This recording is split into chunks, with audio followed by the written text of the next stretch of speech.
Come follow the brick wall. It's your girl Eva K, and I'm ready to eat. Hey, who ready to eat with me? Who ready to come bread with me? Let's break bread. Come break bread with me. Let's break bread.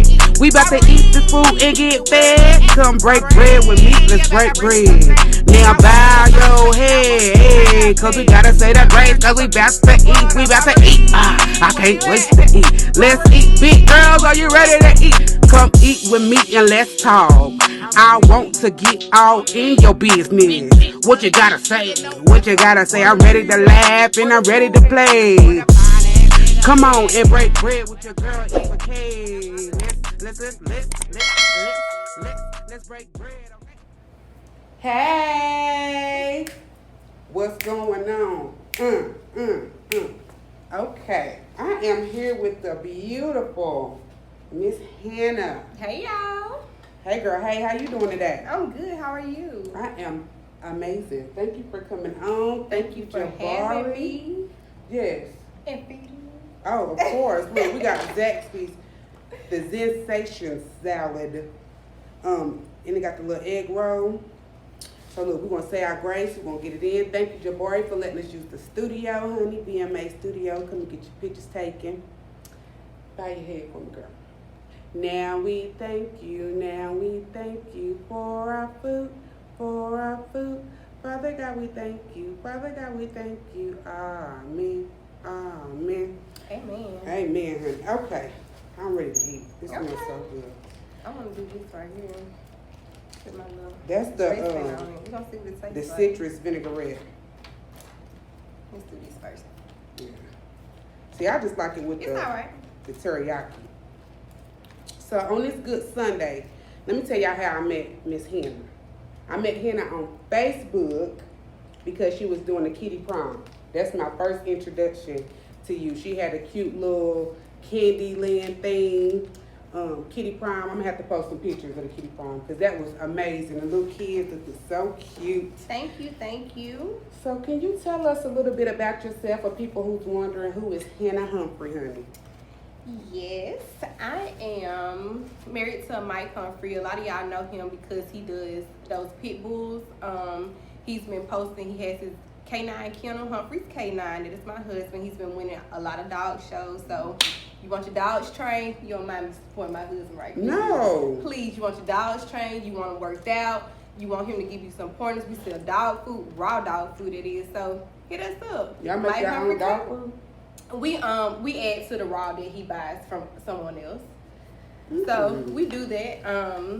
Shout out to Mike. That's right. You know what? When I seen your picture, you post him win that dog show. I did, yeah. I thought that was very different. Yes, I have never seen that before. Like I told you, girl, I ain't no animal person. But I got to be, I guess. How many dogs y'all got at home? Yes. 5. You good, yeah. So 5 dogs and 3 kids. Honey, pray for me. You said we want to bow our heads again. Let's go. Oh my goodness. Okay, keep talking. My bad, y'all. So, I'm originally from Atlanta. Mike and I have been together since 2014.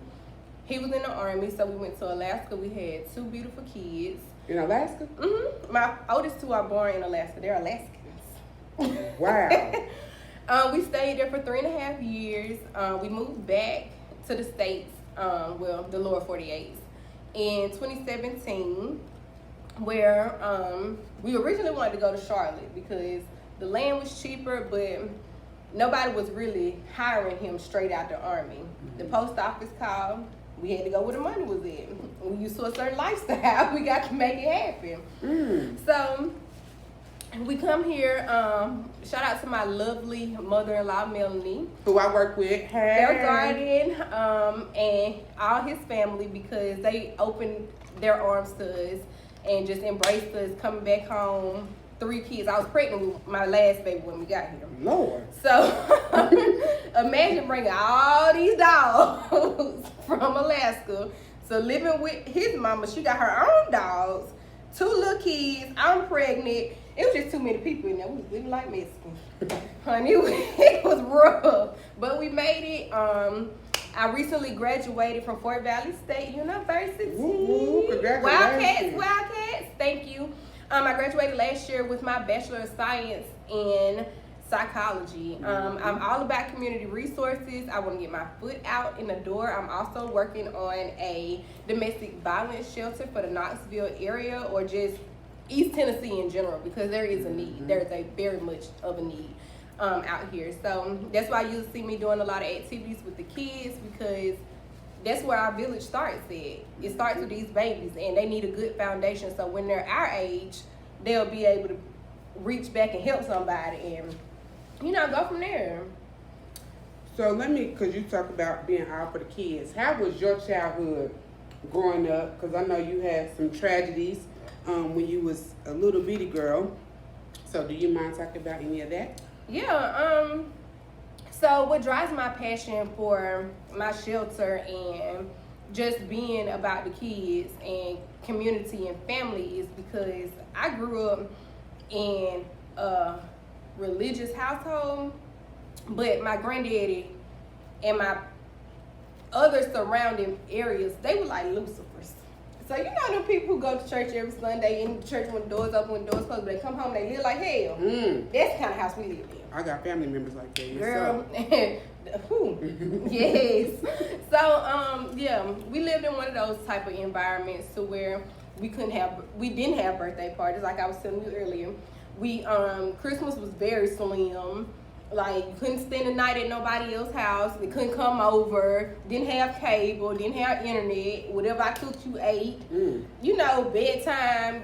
I remember one time during New Year's, it was like right before 12 o'clock struck, and we was all in the bed. My granddaddy woke us up, made us have devotion in the living room until 5 o'clock in the morning.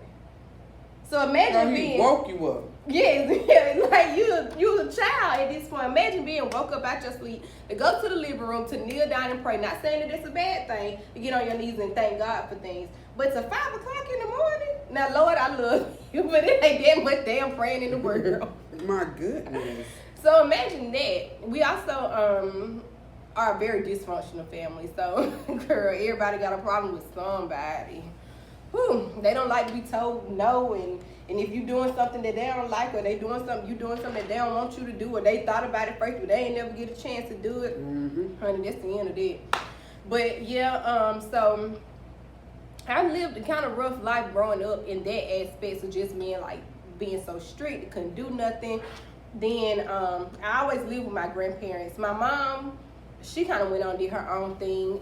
She got married. She had 2 little brothers. Now, I spent time with my mom. Don't let me lead you to believe that we weren't together. She just didn't live at my grandparents' house, and they didn't agree with the choices that how her life was at the moment. She was going out with her friends. I mean, she young. That's what she gonna do. She gonna have fun, have parties, go out of town. She got other kids. She always wanted to include me and stuff, but my granddaddy being that authoritative figure, it was like, no, I want her raised like this, I want her like this, I want her over here, blah, blah, blah. So I missed out on a lot of that type of stuff. So once my mom got married to my stepdad, who is my 2 younger brothers' dad, things started to change. She went back to school. She got a GED. She was going to be a paralegal. And it seems like he just flipped his switch. He began to be abusive to her physically, mentally, and emotionally. He began to whoop all of us, not just, I'm gonna beat your ass, literally beating us. He whooped me so bad one time during Thanksgiving, I voided on myself, I peed on myself. And I had bruises up my back and down my legs, and he never would really whoop my little brothers like that, probably because they were his kids. But yeah, he did that. And then I would tell my grandparents, and I would try to tell my aunties and my uncles what was going on in my mom's house. And you do not go and tell nobody what's going on in my house, in the black household. No. What goes on in my house, do what? Stays in my house. Don't be telling nobody my business. Yeah, but I was so afraid for me and her and my little brothers that I just had to tell somebody. We can't keep living like this, So I would tell them, and eventually she would tell them that I wasn't lying. But at first she'd be like, that ain't what happened. she got a 5 mouth, her mouth smart, and she mouthing off at adults. Yeah, I might be mouthing off, but I ain't finna keep getting my ass with you. I ain't about to keep doing somebody that ain't even your daddy. Exactly. I'm not about to keep getting beat up with you now, sister. Now you better come out here. But she eventually it got to the point where we ended up living in shelters. We ended up it was to the point where we were gonna get our names changed. Like our whole identity was gonna get changed because it was that bad. So we ended up living in shelters. We had restraining orders. He couldn't pick us up from school. His names were taken off all of our paperwork.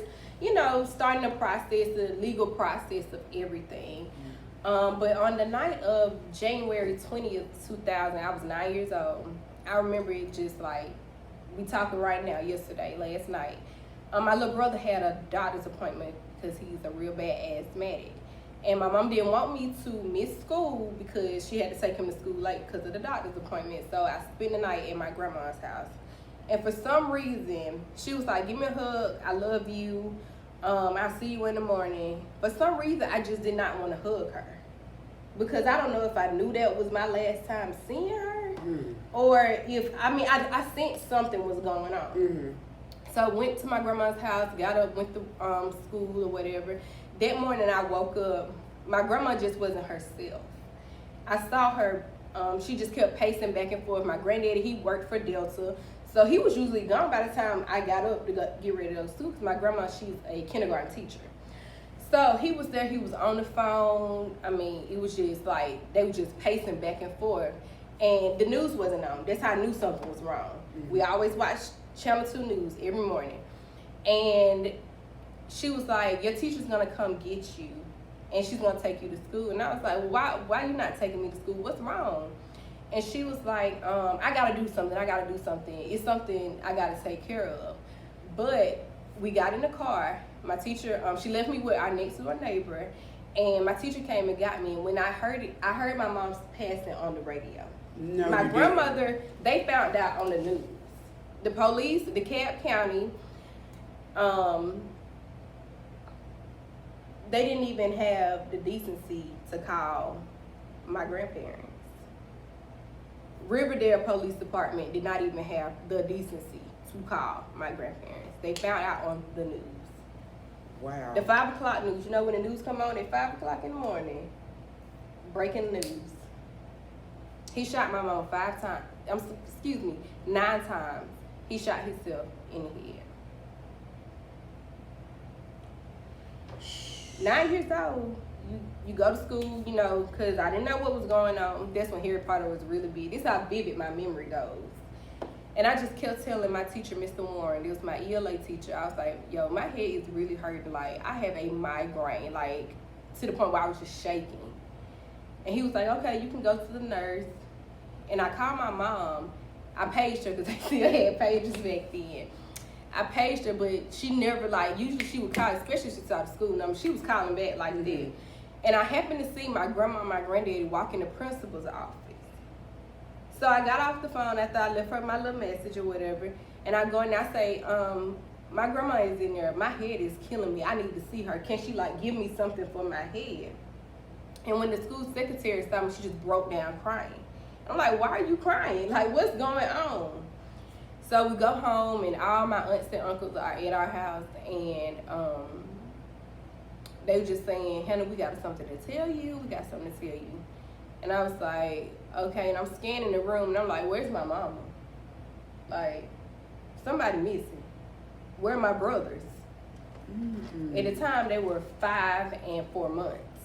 So where are my brothers? And then my grandma, she just broke down, and my granddaddy, he started praying. And he said that things happen in life to where everybody doesn't live forever. And I said, like, I know everybody has to die one day. And I was not expecting him to. And my girl was gone even. I was not expecting it. To this day, it's still hard for me to, like, really grasp my hands or my head around the whole situation, because I blame myself for a lot of things, because once again, that toxic statement, what goes on in my house stays in my house. But I told, and it still nothing happened. I was begging her, you know, don't go back over there. Don't go back over there. We can't keep going through this. And I got to get some of my stuff. I got to get y'all stuff. And now I think about it, that shit's replaceable. Yeah. You can buy materialistic things anytime, anywhere, any day. But you cannot replace your life. The turmoil, like the whole vibe after that, like just sent me in a whirlwind. And my 2 younger brothers were at home when it happened. My middle brother, who is, I'm 29, so he is 26. Yeah, he's 26. He finally came out and said, my daddy was gonna shoot us. He was gonna shoot us too. He said that he walked in after he shot our mom, and he was like, Daddy, what are you doing? And he pointed the gun at him, and he was like, Daddy, don't shoot me. I love you, don't shoot me. And I don't know, it had to be nobody but God, because they're probably supposed to be gone too. Wow. So, domestic violence is real. It's real. That's what drives your passion to want the domestic violence shelter, because it is real. I know people make jokes about it all the time. Oh, she just like get hit on and stuff like this. I'm like, you cannot make insensitive jokes like that, because it's real life people out here who live with drunks, who are dealing with addicts, and sometimes they black out and don't know what they doing. Yeah, they don't even have to be blacked out. They just don't care. Oh, Jesus. Their anger. So how did that being 9 years old and then losing your mom in such a tragic way with an already religious family? So your family probably felt like they failed somewhere along the way. So I'm pretty sure the church got kicked up in the household. Oh, did it? How was that? Like still having to grow up without your mama and then have these people, you know, your family. Oh, goodness. I feel like it went from bad to worse, because that's when, like, the real issues started to happen within the family. Like, no one was really close anymore. Everybody blamed my granddad for my mom's death also, including myself, because she did ask, could we move back in with him? And he told her that he was done raising his kids. He raised 5 kids, and he was not helping her raise hers.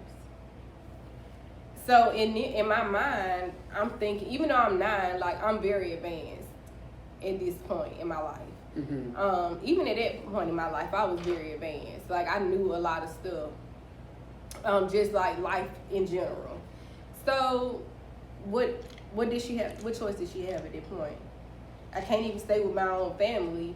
I can't go to his family, because what, they gonna tell him, oh, your wife and kids over here, but you been kicking her ass, so you can't come in and see your kids.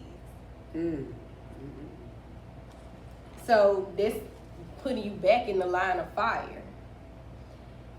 So family fell out. We started going to counseling, me and my little brothers.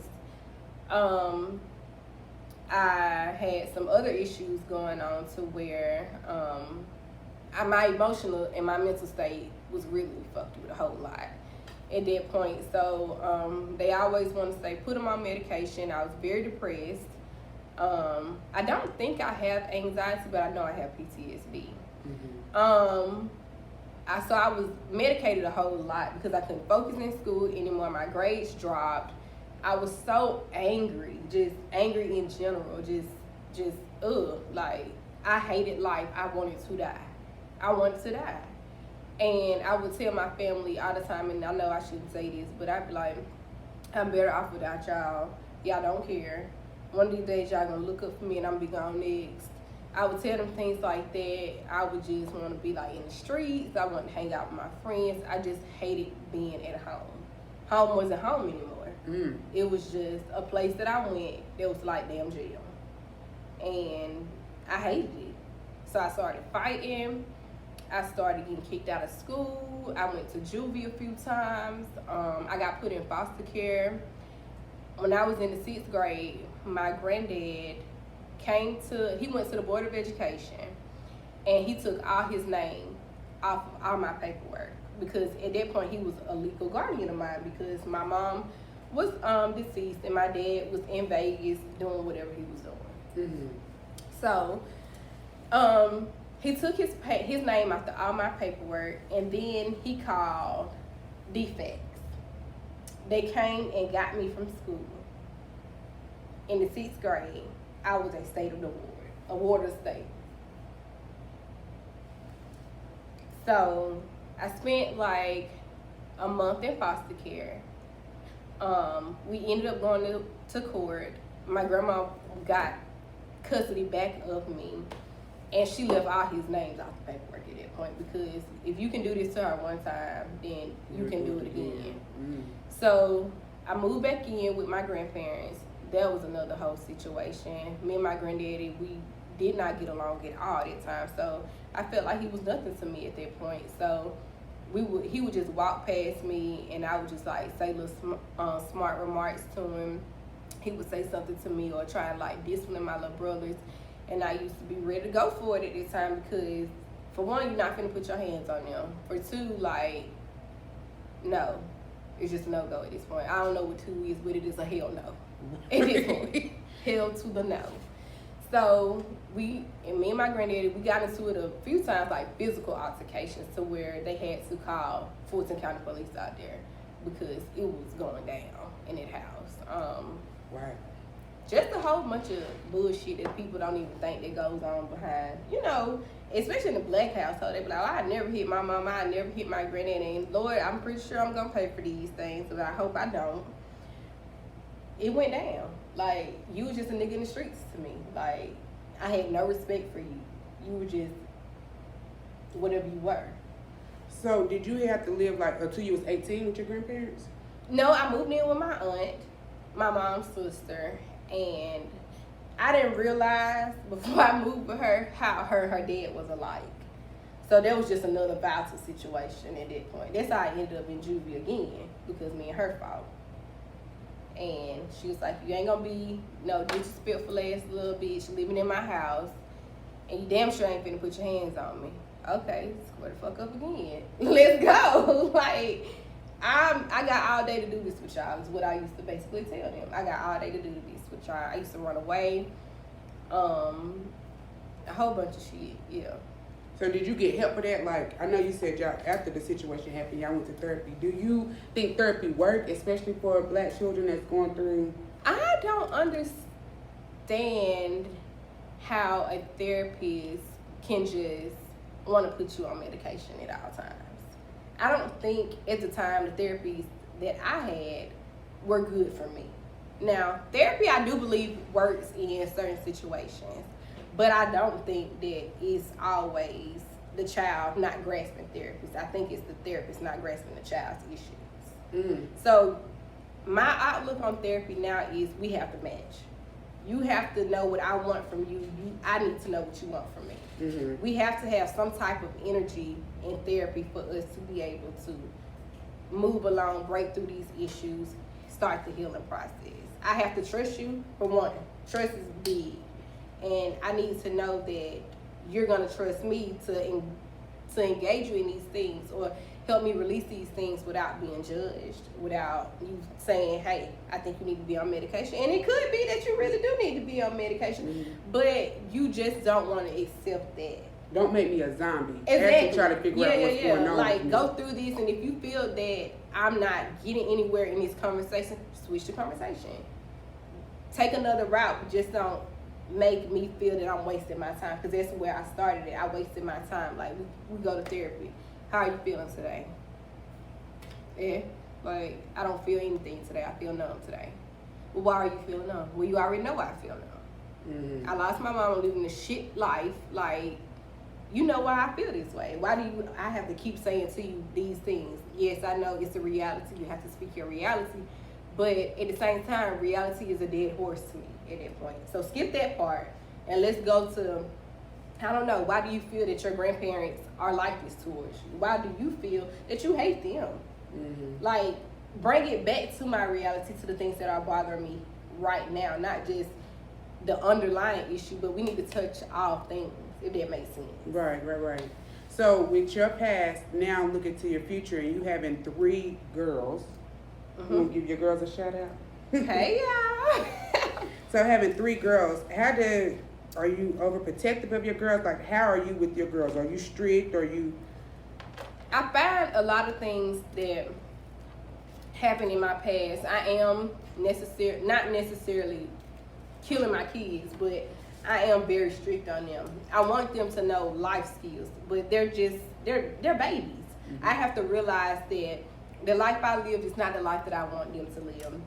I can't force them to be older than what they are, and that's a big struggle for me, because I took on a role at 9 years old. I took on a motherly role to my brothers. Mm-hmm. I had to be that for them.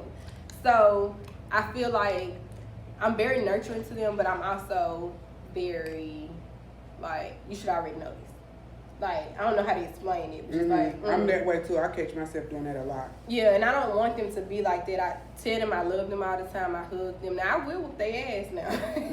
Yeah, I will get on them. Important. Yes, I will. I believe it. I believe in respect. I believe in, using your words to verbalize yourself. I believe in being a family. Don't hit your sisters. Now you ain't gonna let her knock you out, but she got 3 strikes and you bop her back. But don't just be out there and don't you ever turn your back on her. Mm-hmm. Ever. That's your best friend to the end. Because when I'm not here, she's gonna be here. Mm-hmm. That's your ace boon coon at all times. I most definitely am instilling family in them. Things of that nature. But I also am very hard on them too. And I'm working on that as a parent, because I don't want them to feel like I feel. I don't want them to feel like I felt in the past, like nobody loves me, nobody understands me, things of that nature. So it's more of a patience thing that I'm working on, because I do have a small patience. So to shift gears a little bit, to get away from the heavy stuff, which is some good stuff, you know what I'm saying? Mm-hmm. It's something that a lot of us deal with, traumas, mental states, our families, that we don't like to talk about, but just to switch gears about like what you're currently doing, because you're an entrepreneur, your husband an entrepreneur, you work full-time, you just graduated school. So let's talk about like what you're currently doing in work and entrepreneurship. So I work at a women's clinic. We service a lot of women in the Knoxville area, and the surrounding states and counties also. So I am very pro-choice, very pro-choice. I believe that a woman should have a right to decide on anything that she wants to decide on, and can't no man tell her what it is and what it ain't. Mm-hmm. So I do believe that. So I've been working in the medical field since I was 18. So it's most definitely time for a change. I've seen a lot of things. It's just not my passion anymore. You an MA? Mm-hmm. Yep, I am. Yeah, I'm trying to step into that community resource area, to where I can use the resources that I know are out there for people to get them where they need to be. Mm-hmm. They just need an advocate. So y'all know anybody hiring? What are you gonna do with your psychology degree? Because I have a BS in psychology as well. Right. But it's very hard. It's very hard. You gonna go back and get your master's? No, ma'am. That's you why done? I'm opening this shelter. No, ma'am. No, ma'am. School has fried these little brain cells that I got. Going to school with 3 kids, girl. I can mean anybody who's in school, period. Right. But if you got kids and them late nights, you you got to get up early, late nights, early mornings. I understand. You keep it up, honey. It's gonna pay off in the long run. But yeah, no, I can't. Not right now, anyway. Now, are you and Mike still doing stuff with the entertainment group? What is HHN Events? Yeah, H&H Events, ENT. That's just something I started for my kids' legacy.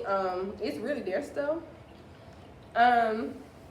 It has their initials, because each one of my kids, they're all started with H's. Everybody has an N initial, and of course we Humphrey gang. So, so that's really for them, just activities that I feel like they would like, things that other kids would like.